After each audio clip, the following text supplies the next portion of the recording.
Hey, good afternoon. Happy Aloha Friday. My name is Devon NEKOBA. I am your host for Manoa Valley Theater Live. It is nice to be here with you on this beautiful day.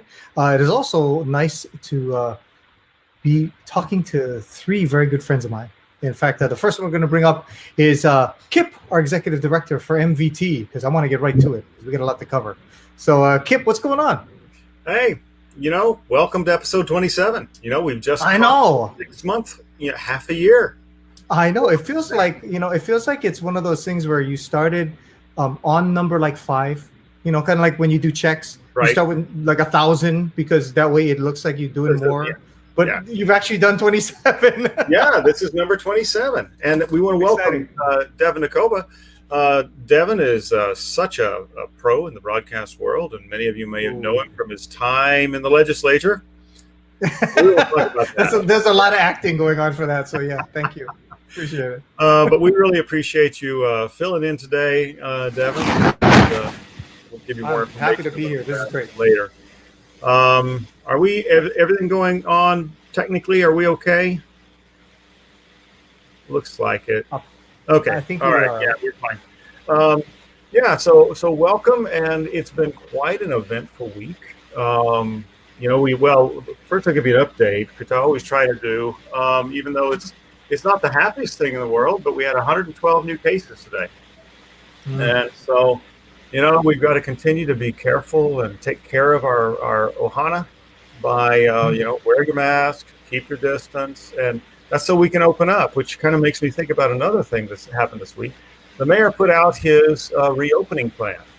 And I have to commend the mayor's office for being so detailed and like covering so many bases. However, nothing in there about the performing arts. Yeah. So our question is, on what tier can we do anything? Because it's just not there. We don't have a tier at this point. So we're closest to like a spiritual service. That's kind of the same format. And they are open immediately, and then they have very few restrictions starting in the 3rd tier. So listen, I'd like to encourage all of you guys to write to the mayor's office, tell them about why, you know, the performing arts are important. And I was looking at some things today, and I ran across from the Chicago, one of the acting schools in Chicago. And one of the quotes there was, being fully present with a group of tangible, living, breathing people is important for the human spirit. And boy, has that never been more highlighted than right now. And they had 5 reasons why theater is important. Theater helps us to see a different perspective from our own. And you know, you can have a totally different perspective on the stage and you're not threatened by it, but you're able to consider it. Theater reminds us that we are not alone. Because in the theater, what we're doing is telling stories. We're telling human stories. The stories that we all relate to. And so we can't be alone. If it's the same story, you go, oh, I thought it was just me. Theater is immediate, evolving, and always different. Kind of like this show. It is right? It evolves. It's always different. Even when we have a script and an outline to follow, if we do this show 5 times in a row, all 5 times will change. And that's one of the beauties of live theater. Live theater helps us to promote social discourse, dialogue, and potential social change. And when has that been any more important than it is right now? So, and then finally, theater promotes education and literacy. So, I mean, those are great reasons why theater is so important. It's important now. And so encourage the mayor's office. Andrew, do you have that email address? Yes, mayor@honolulu.gov. So send an email. Tell them it's important and that we need a slot to open soon, because nobody will be more careful about following guidelines and taking care of our patrons than will the theaters and the concert halls. So I encourage you to do that. All right. Well, yada, yada, yada, yada, yada, going on and on. But we're really happy to be here, and you guys keep watching, and I hope you enjoyed today's show. We've got 2 giants in the Honolulu theater world here, and then we have Devon. So exactly, I'm here too. By the way, also want to remind you that if you can, please give what you can, donate a little bit. We got the information right there at the bottom of the screen. Because one more thing, we have a date where we're going to do our virtual Manoa Marquee, and it will be virtual. We're not going to do it live, and it will be on November 20th. And more details will be coming out with that. And in fact, we'll have a website specifically dedicated to the event.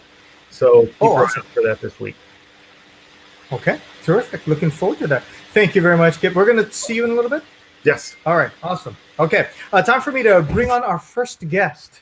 And he's begun his acting career in the early 70s on the original 5-0, Hawaii 5-0. Yes. And he worked with Jack Lord. He's worked on most of the TV series here in Hawaii. So if you've seen any show that's been based in Hawaii, he was in it. He also came full circle doing Hawaii 5-0 as a vet. I won't say how old he was in the show because he's not that old in real life. But he began his theater career in 1991 and has also been in most of the theaters in the state. He and I have actually performed together on a number of stages.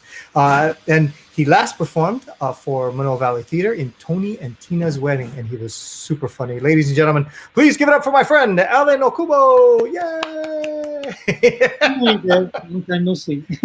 Hello, I know. Hello there, sir. I'm Okay, fine. so tell us how you got started in theater. I mean, what was the thing that sparked you to do it? It was by accident.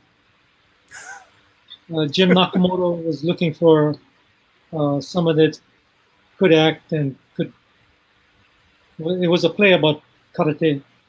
It was about a karate instructor. So since I was teaching karate at the time, so a friend of mine that was teaching at McKinley with Jim told him call me. So he called me, and so I told him, well, I've never done theater before. I've only done film. So I said, well, I'll come down and watch what you guys are doing and see. So I watched, and I told him, well, I could do it, but then you would have to teach me what to do on stage because I had no idea what stage was like. So, and that's how it started. That's the best, yeah. Okay, Alan, go downstage. Where's the down? Yeah, I still don't know what downstage means. Especially stage right, stage left. Okay. Well, I think part of the reason for that is because you've been on so many different stages, and you've been on like Kumukahua. There's no way to say what downstage is because the audience is all around you. So do you is there a performance in particular that you've had that's kind of stood out for you?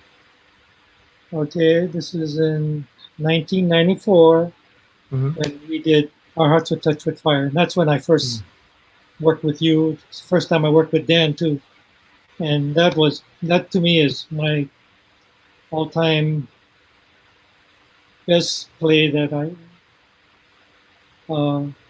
not a comedy play, just a straight play. It was just a total epic. It's Sakamoto's classic Our Hearts Were Touched with Fire. Yeah, I think for all three of us, it was such a transformative experience just because we got to meet the 442 guys, the 100 Battalion guys, and the interesting thing is like you weren't playing the most sympathetic character in this thing, but the person you played was sort of an amalgamation of something that actually happened for a lot of Japanese Americans, and it was a story that some people don't know. The no boys. People go, what is that? So it's kind of cool that you got to express that on stage. Yeah, I was really lucky because Glenn Cannon was directing, and I had taken a couple of classes from him back in the early '70s. And so when they were doing this, and the first play I did was 91 was Pilgrimage, was Ed Sakamoto's play. So when I heard Ed was writing this one, so I went to the reading, and Glenn told me to read for the Nakamoto character. So I read that, and then they were doing the auditions. So I went over there and I'm auditioning, and I hear his assistant telling him, Ben, he's too old for the part. And I hear Glenn say, well, we can dye his hair. I said, okay, I got a chance. And dye your hair they did. Yep, they did. And the lucky thing was Gloria Tamashiro played the mom. Yeah.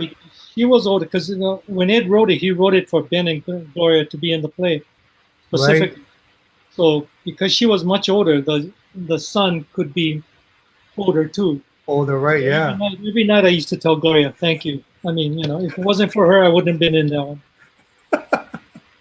Now, when you perform, do you look for specific characters? Do you just look at the play and go, yeah, I think I'd like to do something with that? Do you look for something funny? I just look for anybody that's an old Japanese guy. Otherwise, I'm done. They don't write for little guys anymore. And then also, I think people realize when they're watching you right now, they go, hey, I seen that guy on that commercial, and I seen that guy on that commercial. So do you have any suggestions for people, any advice for people who want to get into that kind of stuff? Because, dude, seriously, every time I turn around, if you need a guy that looks like Allan OKUBO on screen, well, you got him. So, is there a secret to it? Because seriously, I turn around and every other shot is you. It's right now the commercial scene, right? They're just looking right now. It seems like they're just looking for certain looks. So it doesn't really matter if you can act or not. It seems like so long, before you was mostly speaking commercials, so you need to be able to read script, memorize, portray. Now it's a lot of it is mainly just facial. So it's you just gotta go with it and just have fun with the audition and see if that's what they're looking for, because you don't know what the director is actually looking for. So, speaking of having fun, I'm trying to figure out which one you had when we did Lisa Matsumoto's shows, because you did it Manoa Valley Theater for, I believe it was Once Upon a Time, and then also in Princess and the Eel Peanut, right? and Happily Ever After. Oh, and Happily, that's right. I'm sorry. So what was the funnest thing for you to create? Because your character, like your Uncle Masa in Princess and the Eel Peanut, was hilarious. So where does the inspiration come from? Do you just walk out and go, I think I'm gonna be a grumpy old man right here? No, because I did it twice, because I did one with the Ohia at Oi Theater. That was Right. And that one, the character was a little different. And then when I did it with Mike wanted it more Japanesey type. So I just had to go with which way they wanted to go. So and like when we did Once Upon One Time, you were the narrator and I was How Come the Minahuni, and the costume. I mean, when Dusty Boehner made that costume for me with that extra long sleeve, I said, "That's it." I mean, I love this shirt. I still have it. You look like you're having such a ball on stage doing all that kind of stuff. And I was like, how is Allan doing all this really major, because you guys had to dance and all this kind of stuff. I'm like, I had no idea Allan could dance like that. It was very impressive. That's why I don't do musicals. You got to sing and dance. Allan, is there anything else you wanted to mention? We're going to talk. You and Dan have a show that's going to be coming up, and we're going to talk about that in a little bit. But right now, if it's okay, I'm going to have you jump back into the waiting room, and I'm going to bring out Mr. Seki. Is that cool? That's fine with me. All right, ladies and gentlemen, thank you very much, Mr. Allan OKUBO. All right. I apologize that I'm not going into all of their resumes, because these guys have been around literally for so long. I've got like 2 pages of stuff, so there's just no way. The show's gonna. I'll introduce them, and then they'll say hello, and then that'll be it. So I may shrink things down just a little bit. But our next gentleman was last seen in the production of Allegiance in the 50th season. He's a stage and screen actor and storyteller. He's appeared on stages all over the state, performed in Los Angeles. He has many TV and film credits.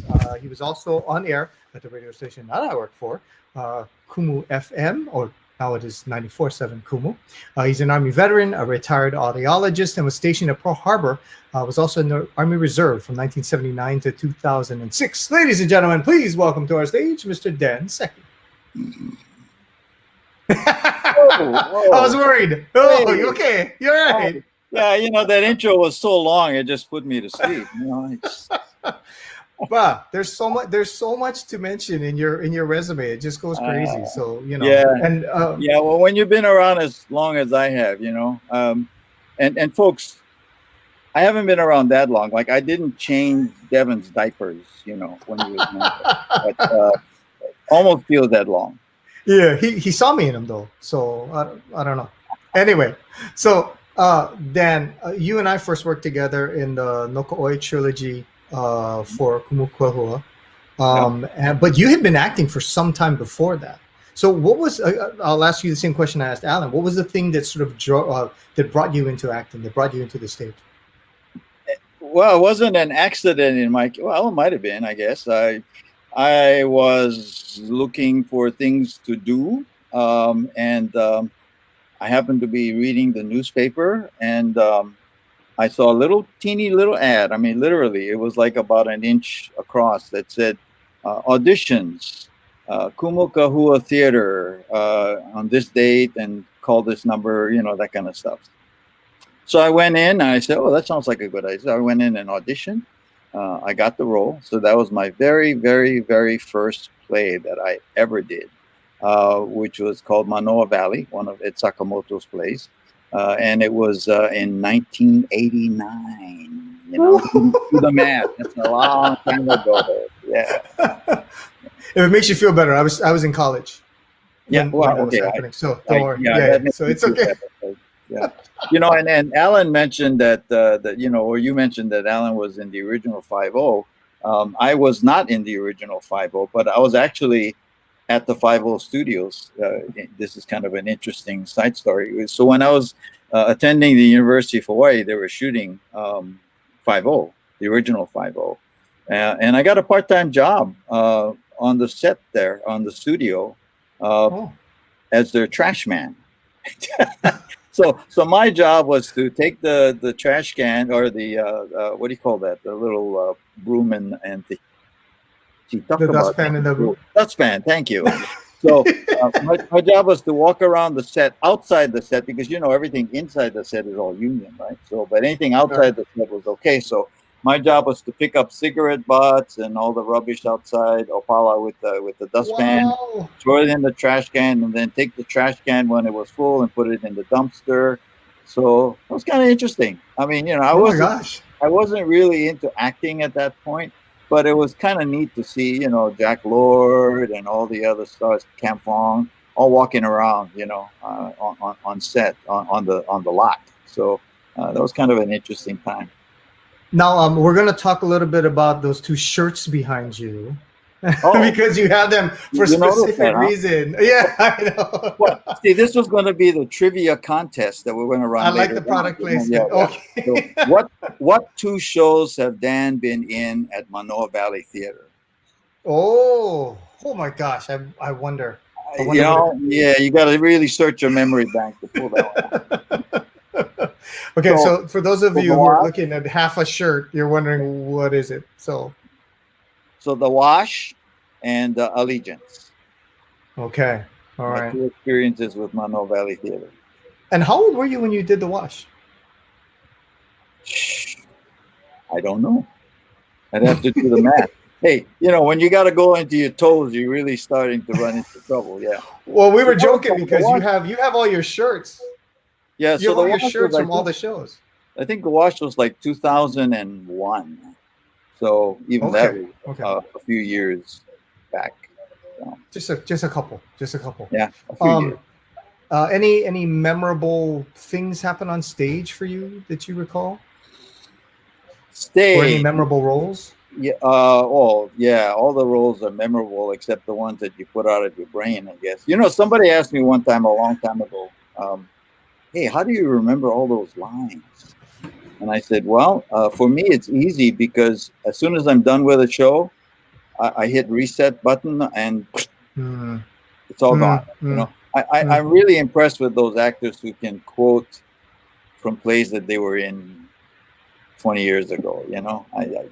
I can't. Once I'm out, it's gone. Yeah. If they put us together and say, okay, Dan, Devon, do your scene from Our Hearts Are Touched with Fire. No. I would have been like, or even Allegiance. If we just did Allegiance, I'd be like, no, I don't.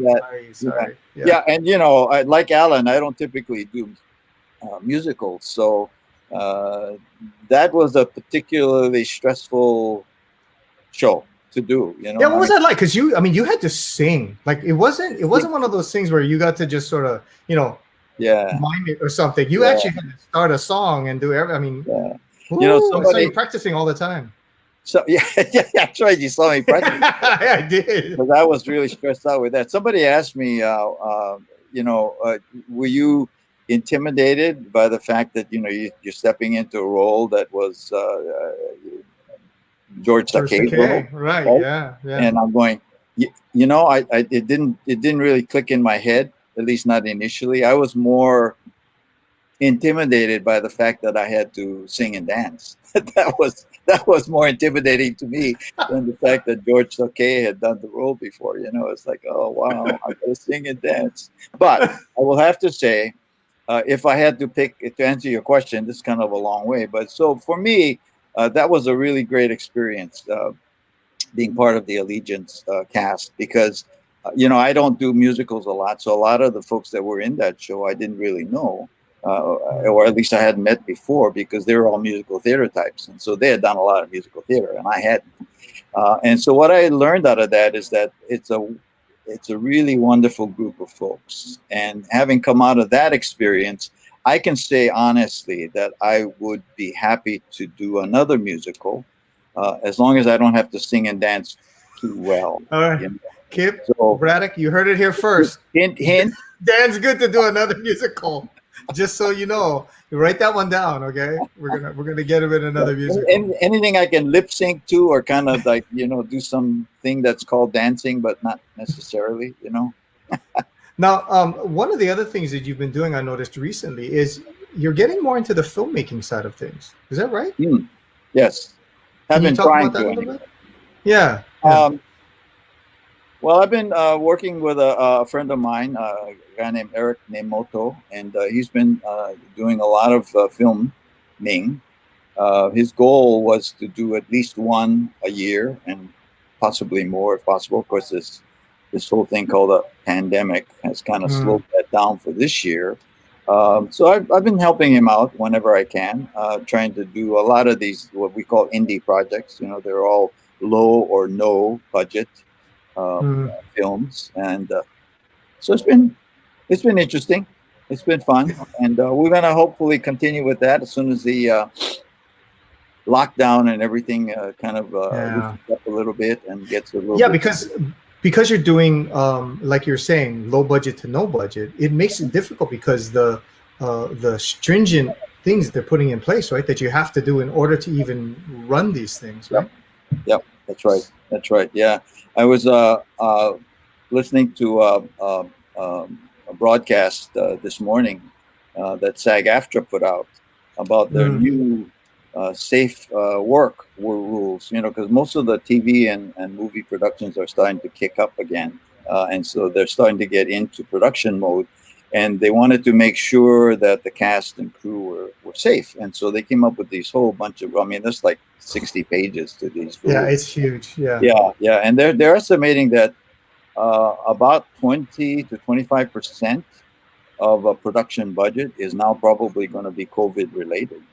Things like testing and equipment and cleaning and all these kinds of things. But of course, the purpose there is to keep everybody safe, right? So right, of course, I think it's justified, in terms of the extra expense. Yeah, so for the small, no budget productions, it's going to be challenging. No get sick. That's your rule. No get sick. Don't go near anybody. Before we bring Allan back in, because you've got a special project that the two of you are working on, I just wanted to cover if you have any advice for actors who are out there who are getting into the business or thinking about doing what you're doing. Don't follow my advice. Kidding. I think one of the things that you find out early on, and we've been doing this, Allan and I have been doing this for a while. So after a while, you realize whether it's for pay or for fun, you gotta love it. You're doing it because you enjoy doing it. You just love doing it, and you would do it for free. It's nice if you get paid, but you're willing to do it for free. And I think if you go in with that idea, you probably enjoy it more, and you probably do better or maybe well at it. Because I think if you go in expecting to become some great star and make it big in Hollywood or wherever, you got to face a lot of disappointment, and that's part of what we do. So if you don't enjoy it to begin with, if you're not having fun to begin with, then what's the point? You're gonna be facing a lot of disappointment along the way, and if you're not enjoying it, Yeah. So if you have fun or don't do it. Okay, there you go. One or the other. Dan, thank you so much for being here and joining me, talking story with me a little bit. Okay, let's bring Allan back in real quick now and back into the room. Okay, guys, Dan is wearing his shirt, which nobody can see. There you go. It's the Aloha Las Vegas shirt. So, guys, real quickly, tell us about it. What's going on with Aloha Las Vegas? I'll let Allan start. We've secured for 2021 in August at Kumukuhua Theater. We're going to be remounting Aloha Las Vegas again. Pretty much the original cast that we've been using for all the previous productions. And hopefully we can convince this certain person to take over the role of Vinny, which used to be Tony Solis's role before Tony passed away. And hopefully we can... I'll do it. You don't have to beg. It's fine. No, I'm kidding. I'm totally kidding. Anyway, sorry. The pressure. Well, I don't know. I don't think I can play a Vinny. A Tosh maybe, but not a Vinny. Anyway, I'm sorry. Go ahead. No, so it's a work in progress. Hopefully the theaters will open up and allow us to do it. And so Dan is on the board at Kumu, so he's got more contacts with Kumu as to what's progressing over there. So. Okay. Dan, did you have anything you wanted to add on that? No, just to say that, Aloha Las Vegas, I think we've done it maybe about a half a dozen times now in different venues and in different forms with different cast members. About 7 times. Wow. Yeah, and it's one of those shows that everybody keeps bugging us to do again. They always will say, hey, when are you going to do Aloha Las Vegas again? So it's like, wow. So the goal here, Alan started the ball rolling, and the goal was to see if we can get as much of the original cast, at least the one from the more recent years, together again to do this one more time. And that's the promise with the cast. Right? We're going to do it one more time? And hopefully we can bring the original cast back, okay. and that'll be fun. So it'll be Aloha Las Vegas, Hanaho, Hanaho, Hanaho. Yeah, and it's spring of 2021, so it's far enough away that fingers crossed that things will be better then, and we'll be back in the theater doing it live, and so that'll be great. Awesome, looking forward to it. So it's a classic Komodo play. I mean, to me it's his best comedy tragedy play. I mean, it hits all the right notes in that play.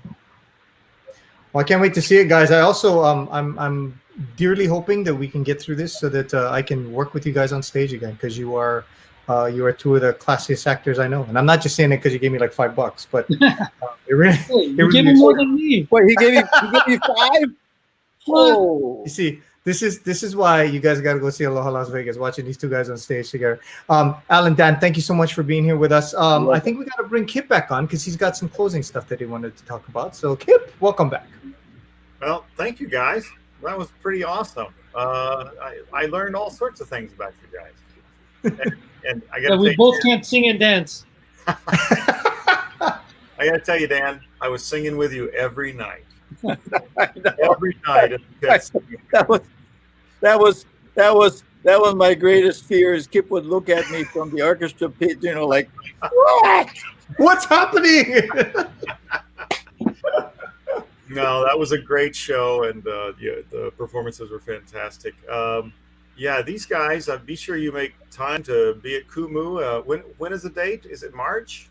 August 2/21. Oh, it's after the summer. I mean, into the summer of 21. So that's really great. I mean, that gives you a lot of breathing room. Because I mean, as you know, the Met canceled the Metropolitan Opera canceled their entire season for next year. So they're not going to be back in the house until fall of it's going to be 2022. Yeah. Anyway, they made a huge cancellation. So we're going to get through this, but we all got to just take care of each other and work really hard. By the way, another thing, Kumu had a show open last night, right, Dan? That is correct. Yeah, that's right. So and that's Lovey Lee. Lovey Lee. Yeah. So take some time, go online, check it out, because that's what we're doing right now. Moses Goods is the author, and it's just I've heard great things about it. It's a new day So we're going to all be doing a lot of digital things, and support the arts, support all the arts, the symphony, the ballet, the opera, us, the other theaters. Just, we need the arts. And I'm not going to go back to the list of 5 things. Please contact the mayor's office. Encourage them to get the performing arts on the plan, and encourage them to let us open up soon. So thank you so much for number 27. And yes, I think this was fun. Yeah. So Devon, is that about our show? Please don't forget to give to the theater. Help them out. I mean, it's a thing going across the bottom. So yeah, follow. Yesterday, watching Allan folks follow the scroll was kind of fun. Big shout out to Mr. Kip Wilborn, also to Dan SEKI, to Allan OKUBO. Got to send a shout out to Kristen Jackson, Braddock DeCaris, and of course Andrew Doan, sitting over there making all of this happen so that we all look good. Thank you so much, everyone, for joining us. I'm just honored to be here with Manoa Valley Theater, and we'll see you next week, right? Shoots? Okay. Aloha.